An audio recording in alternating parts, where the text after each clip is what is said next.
ఇటువంటి విపత్తుకర పరిస్థితుల్లో భారత కమ్యూనిస్ట్ పార్టీ విజయవాడ నగర సమితి ఆధ్వర్యంలో ఈ ప్రాంతంలో ఈ డివిజన్లో కొంతమందికి ఈ రోజున మా వంతు సహాయాన్ని అందించడం జరుగుతూ ఉన్నది.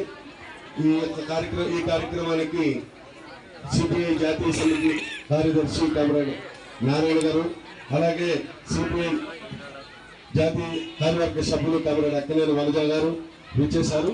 ఈ కార్యక్రమానికి కామ్రేడ్ శంకర్ గారిని, ఈ ప్రాంత మాజీ కార్పొరేటర్ కామ్రేడ్ శంకర్ గారిని అధ్యక్షత వహించి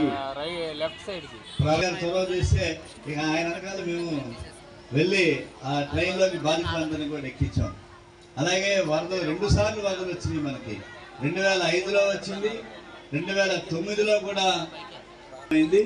నిన్న కొల్లేరు బుడమేరు ప్రాంతం అంతా కూడా పరిశీలించారు. ఆక్రమణలో ప్రజలు ఎంత నష్టపోయారు.